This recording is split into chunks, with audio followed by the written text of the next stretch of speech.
Okay, if you notice my hand, my natural swinging hand is right here.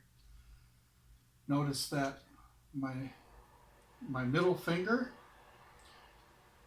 or my ring finger is at the seam line. So what I do is I move the holster so that it's forward of the seam line. So you can see the seam line right here. So I move the holster forward so that the trigger guard is just forward of the seam line.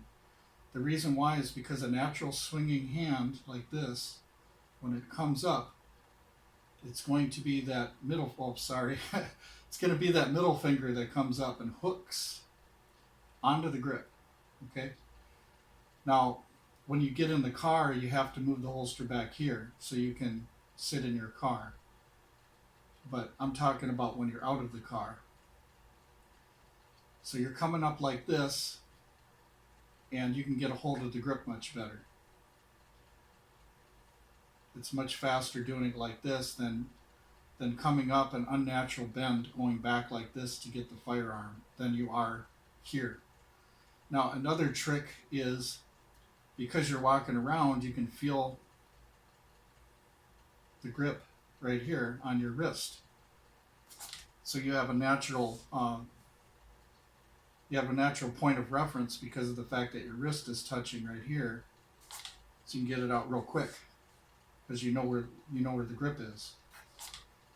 And the other thing is you always want to have some kind of a gap right here, at least an inch gap, so you can get around the firearm. Otherwise, what you're doing is you're having to take your thumb and shoehorn around the grip when it's tight against your body. You don't want it tight against your body. You want a gap right here, but also your holster. The way you can judge your holster is if you're in far enough, is notice that my middle finger knuckle is bottoming out on the holster here. So I've got to adjust this one so it comes up just a little bit higher, because when your knuckle bottoms out on this part of the holster, any holster, that can slow you down too. You don't want that. So the way to judge a holster is to hold the firearm like this with your index finger, put it in, put your index finger on the outside of the holster, and then when your knuckle bottoms out, pull it up just a little bit, right there, okay? So the other thing is that a natural swinging hand, people assume that the firearm has to be perfectly this direction, behind and in front like this. But actually that's not how it is with your natural hand. A natural swinging hand has an angle to it. Notice this. Notice the ruler in my hand. You see that cant? You see that natural cant? That's a natural cant in your hand right here. Notice that when my hand is open, there's a natural cant going this way. So that's why you want to take the butt of the firearm or the grip, and you want to have it out just a little bit, about it, like I was saying, about an inch or something. Okay, another thing is when you draw, some people think that, from a high surrender, that you come down and you go like this first and then pull out. But you don't have to do it that way. The other thing is when you're doing a high surrender, notice that my elbows are even with my seam line. When my elbows are even with my seam line of my pants, I get a sense of where the firearm is because I know that the trigger guard is forward of the seam line. So you get a natural sense of where the grip is, so you can get it out quickly. And you also want to make sure you have a tight belt. That's one of the things I have to do, is adjust this belt a little better. So essentially when you're coming down, you're slapping the grip. You're not going down like this and pushing down and then pulling it out. What you're doing is you're plucking it out. You're plucking it out like this. You're slapping it. So it's kind of like a catcher's mitt, except for the mitt is going to the ball. The ball isn't coming to the mitt. Let me show you this ball right here. Notice this ball in my hand. See that? I'm slapping down on it, but it's not running away from me because it's like a catcher's mitt in reverse. It's like a catcher's mitt. I'm going to the ball, catching it, and then wrapping my hand around it. See? Just like that. That's what you're doing with the grip. So some people say you should push down first and then pull out. You don't have to, because when your elbow is here at high surrender, notice what happens to my hand. I come down and I slap right here. Now you have to be careful you don't hit the slide right here, so you have to get a sense of where you're at. But what you're doing is you're slapping the grip. You're slapping the grip and plucking it out like a fish hook. So you're coming down, you're slapping, and then notice my middle finger right here, a fish hook. You're pulling it out like a fish hook, like pulling a fish out of the water, like that. And then once you're out of the holster, right there, you immediately point it like this. You don't bowl with it. You don't go bowling with it. Bowling would be like that. But what you do is when you get it out of the holster, you snap your wrist this way. So it's like this. It's like this, this, this, this, this, this, this, this. You snap it. See how straight the firearm is? So I'm going to show you some. This is open carry, by the way. I probably will show you guys some concealed carry methods too. Like I said, you're not going to be able to sit down in a car like this. You got to move the holster back a little bit. And there are different holsters. I do have different holsters for this Taurus TH9 here. Besides what I showed you about the gap here and about the middle finger not bottoming out on here, these are speed tips. But the other thing is that the lighter the firearm is in weight and the less travel you have to get out of the holster, the potentially faster you could be. And that's one of the reasons why if you have a heavy firearm with a lot of ammo in it, you want to practice with the full weight of the firearm. And it's kind of like weightlifting. So the more you do it, you kind of build up your deltoid muscle right here to get used to that draw. So I'm going to do 10 draws, open carry, and then I'm going to do surrenders. Now notice with the surrender, what I'm doing with my surrender is I'm tucking my elbows in because I know where that seam line is. If I know where the seam line is, I can get the firearm out because I have a sense of where it is. Because I know the trigger guard is just forward of the seam line, but I know that my elbow is somewhere by the butt of the grip here. So I can just slap down from surrender position right here. But I'm watching the camera, so I don't do it as good because I'm watching you in the camera as I'm doing this rather than looking forward like I usually do. So let's do 10 draws. I'm going to do 10 draws just like my natural swinging hand. Notice that my hand, natural swinging hand, notice the middle finger right here. Notice the ring finger is kind of like by the seam, so when that middle finger comes up, it's hooking right here. So it's like a fish hook coming up and hooking that firearm out. Hooking it and then snapping the wrist. So you're coming up here hooking, snapping the wrist, punching out, that kind of thing. So these are one-handed draws. I love doing one-handed draws. I do two-hand draws, but I love one-handed draws. They're my favorite. In case this hand's busy and I need to defend myself with this hand because most defense situations are very close quarters anyway. I like to practice one-hand draws a lot. So here we go. I'll do 10 of them. Let's put my glasses down here a second. I want to make sure I'm on camera, so I had to put my glasses on to see where I was at here. So I'll do 10 of these. So I'm naturally walking, swinging hand. Notice that my wrist can tell me where the gun is because it's bumping right here. So my mind right now knows where that is because I know that right where my wrist is touching the grip is where I need to grab. So like that. Okay, let's do 10. Okay, here we go. 1, 2, 3, 4, 5, 6, 7, 8, 9, 10. Okay, let's do 10 surrenders.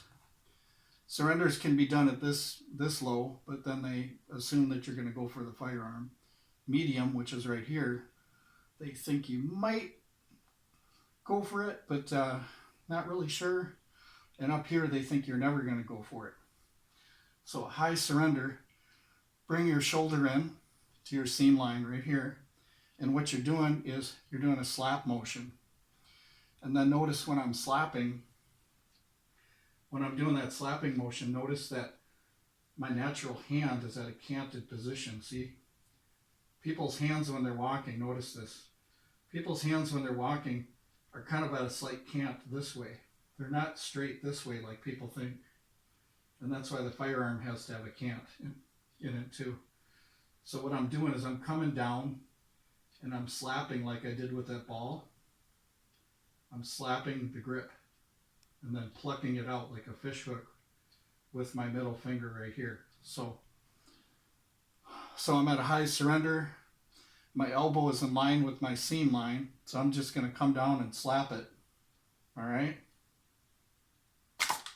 Like that. 1, 2, 3, 4, 5,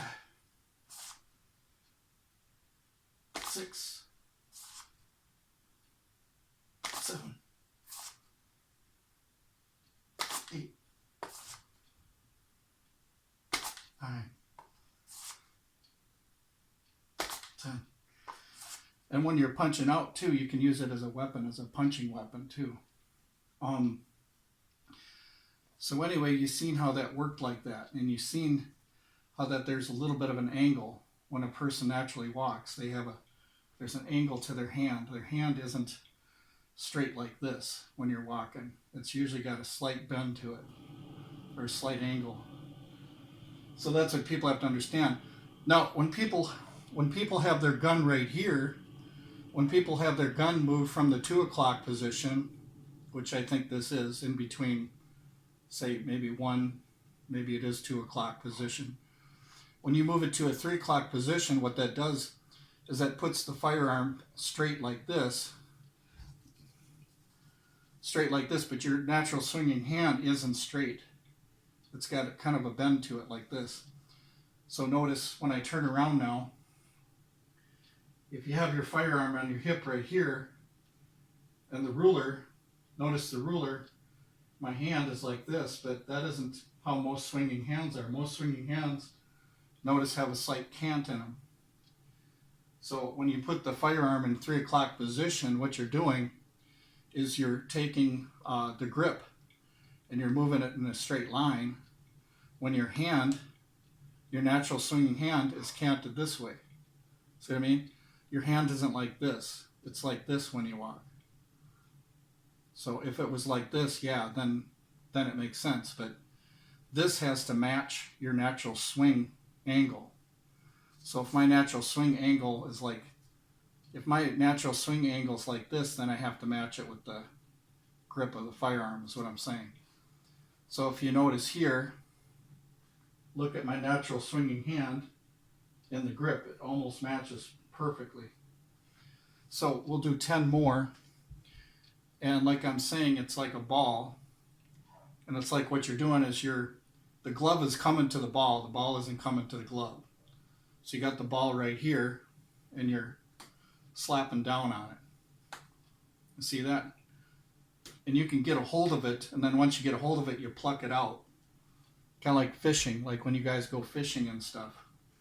And then once again, the middle finger right here, you don't want to bottom out here. So you have to adjust the holster so that it comes up higher. So let me do 10 more. And I'm just walking, you know, my normal swinging hands. 1, 2, 3, 4, 5, 6, 7, 8, 9,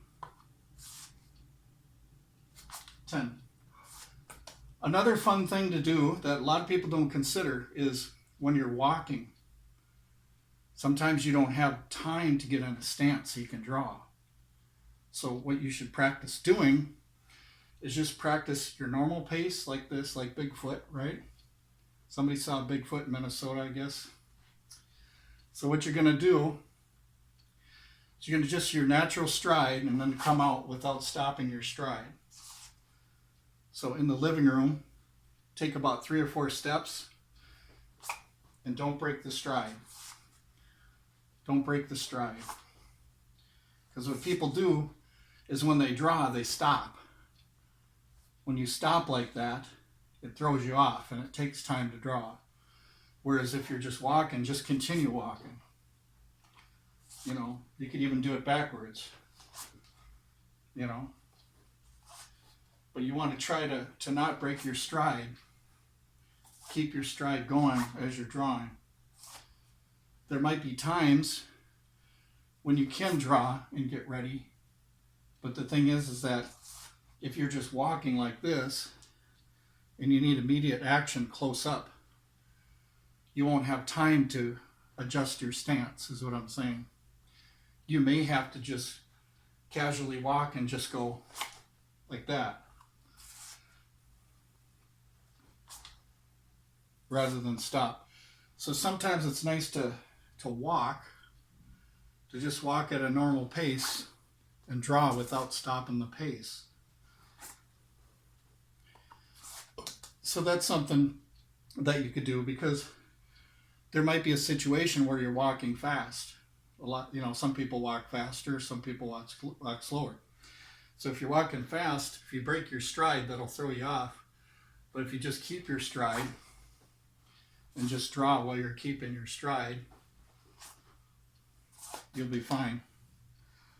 But anyway, just wanted to show you some of them tips. Some of the tips I learned myself, you know, just by observation of myself on video and stuff like that. And then others are from Darby, Quick Draw. You know, he's in Quick Draw and stuff like that.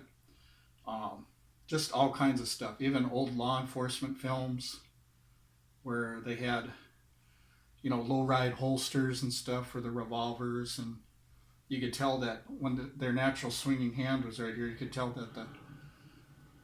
that the grip was right there by their hand.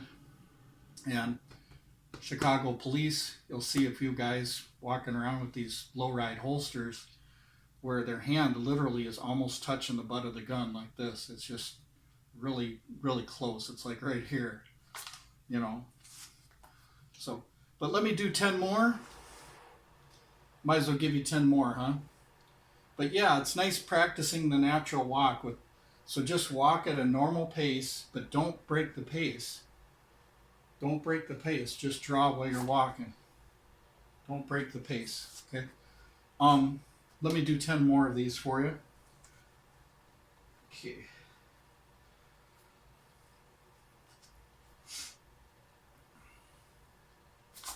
One, 2, 3, 4, 5, 6, 7, 8, 9, 10. Another thing somebody was asking was, you know, when you're point shooting with one hand, how do you know your center of mass if you're just doing it in the house? Well, one way you can do it is if you look at this right here. What I do is, if this is center of mass, these 4 stars, what I'll do is I'll use this this blanket here, and what I'll do is I'll find out where my chest is on this blanket, and I'll draw right at the blanket, but I'll point right at these 4, the middle of these 4 stars here, which represents center of mass. So I'll show you what I'm talking about. So when I come out of the holster, what I do is I make sure I'm point shooting and I'm touching right in between these stars, which represents the center of mass. Okay? So that way you can gauge yourself on if you're coming out and you're pointing, if you're pointing at center of mass, or if the barrel's like this or this or this. But you want it straight like this, but you have to have some reference. And this will give you some reference right here, because when you're coming out, you can just go into something like this for your point shooting. This is 2-hand grip now, but for point shooting, you can come out like this and make sure that you're at the right level. So every time you draw, you just aim for this right here. So essentially you're still aiming, but you're pointing. You're just pointing at this right here, like pointing a finger. Like that, right in the middle there. So if that was center of mass, I would practice with that. What I'm doing here, what you guys are seeing, my 10 draws, is I've got a piece of paper on the wall, and it's center of mass, which is higher than where I'm filming. But I got the gun straight like this, and I'm aiming for that center of mass, which is a little higher than what you see in the video here. It's like this. So I'm going to do 10 more. I'll show you what I'm saying. I'll probably get the gun in the video so you can see part of it. So, all right, so I'll do 10 more for you here. 1, 2, 3, 4, 5, 6, 7, 8, 9, 10. Now if somebody got too close, like I'm saying, if you're practicing one-handed draw, somebody got too close, you could use this hand to block. Off camera you don't see it, but I could use this hand over my head to block. But not only that, I could go for the pelvis. So when I come out, I could go for the pelvis right there. Or I could, if it was even closer than that, I could tuck the firearm into my side right here. So I've got that strength because it's touching my body. And I'm pushing against my body, but the barrel's at an angle. So I can fire into the pelvis from here. So anyway, thank you very much for watching the video.